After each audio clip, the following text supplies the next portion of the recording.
Hare Krishna, Radhe Radhe. Welcome back to your channel. आज आपको हो रहे हैं लक्ष्मी नारायण शालिग्राम शिला जी के दर्शन। ये शिला बहुत ही दुर्लभ शिला है और हमें ठाकुर जी की कृपा से प्राप्त हो गई है, तो फिर मैंने चाहा कि आपको भी दर्शन करवाए जाएं। तो आप भी दर्शन कीजिए शालिग्राम जी का। आज हम जलाभिषेक कर रहे हैं, तो चलिए अभी आगे के श्लोकों का पठन करते हैं। विहाम कामन्य सर्वा कुशाम शरदति निसप्रहा निर्ममो निरहंकारो सा शांतिमति गच्छति। जो पुरुष संपूर्ण कामनाओं को त्याग कर ममता रहित, अहंकार रहित और सप्रहा रहित हुआ गुजरता है, वही शांति को प्राप्त होता है, अर्थात वह शांति को प्राप्त होता है। इसमें ठाकुर जी बता रहे हैं कि जो पुरुष संपूर्ण कामनाओं का त्याग कर ममता रहित, एक तो पहली बात, संपूर्ण कामनाओं का त्याग वही कर सकता है जिसकी समृद्धि है और जिसने ये जान लिया है कि संसार में कुछ भी सार नहीं है। और दूसरा, त्याग कर कामनाओं का त्याग कर ममता रहित और अहंकार रहित हो और सपरा रहित हुआ विचरता है। ममता रहित मीन्स अब जिसको अपने बच्चों की, पैसे की, धन दौलत की, जो उसकी इज्जत सम्मान से उसे ममता नहीं है।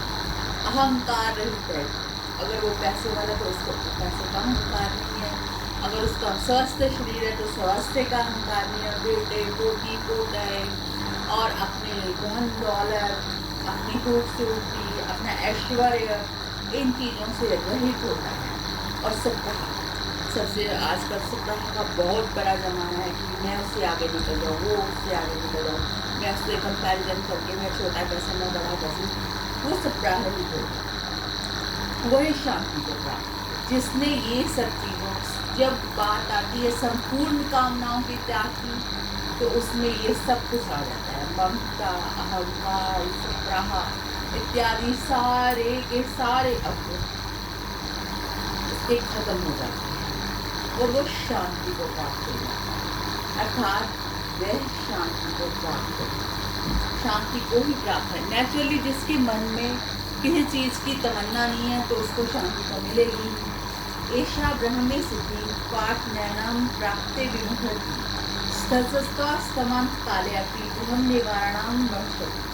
हे अर्जुन, ये ब्रह्म को प्राप्त हुआ पुरुष की स्थिति है और इसको प्राप्त होकर योगी कभी मोहित नहीं होता है और अंतकाल में भी ब्रह्म स्थिति में होकर ब्रह्मानंद को प्राप्त होता है। इसमें ठाकुर जी कह रहे हैं कि अर्जुन जी, ये जो ब्रह्म को प्राप्त हुए पुरुष की स्थिति है, ब्रह्म को प्राप्त हुए पुरुष की स्थिति का मतलब क्या है? जिसने अपनी सारी संपूर्ण कामनाओं को त्याग कर निर्विकार एकाकार ओंकार की बुद्धि में अपने आप को स्थित कर लिया है।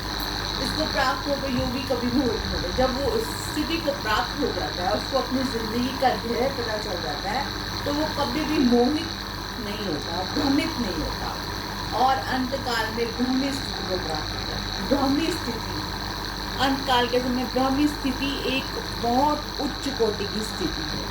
इसको प्राप्त होकर इंसान का दोबारा दुनिया में जन्म नहीं होता, वो ब्रह्म में लीन हो जाता है, उसको ब्रह्मी स्थिति बोलते हैं और ब्रह्मानंद को प्राप्त होता है। ब्रह्मानंद का आनंद तो बस वही जानते हैं जो निराकार की सेवा करते हैं, ब्रह्मलीन हो जाते हैं। लेकिन हम तो है सगुण उपासक, हम अपने राधा कृष्ण जी की सेवा करते हैं, तो हम चाहते हैं कि हमें वृंदावन प्राप्त हो, रज प्राप्त हो, गोलोक की हमें प्राप्ति हो।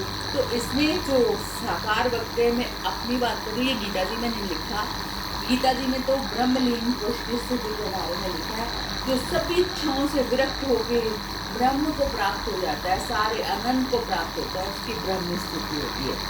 तो इस प्रकार हमारा आज तृतीय अध्याय समाप्त हो गया है। ओम तस्सृ श्री गीता निष्ठु ब्रह्म विद्या योग शास्त्रे श्री कृष्ण अर्जुन संवादे सांख्य योग नाम द्वितीय अध्याय। ये ठाकुर जी सांख्य योग का वर्णन करे हैं और आज हमारा द्वितीय अध्याय संपूर्ण हो गया। इसको हम श्री कृष्ण अर्पण को करते हैं और थोड़ा सा राधा नाम संकीर्त करते हैं। राधा राधा राधा राधा राधा राधा राधा राधा। तो चलो फिर मिलते हैं आज रात 9 बजे। राधे राधे।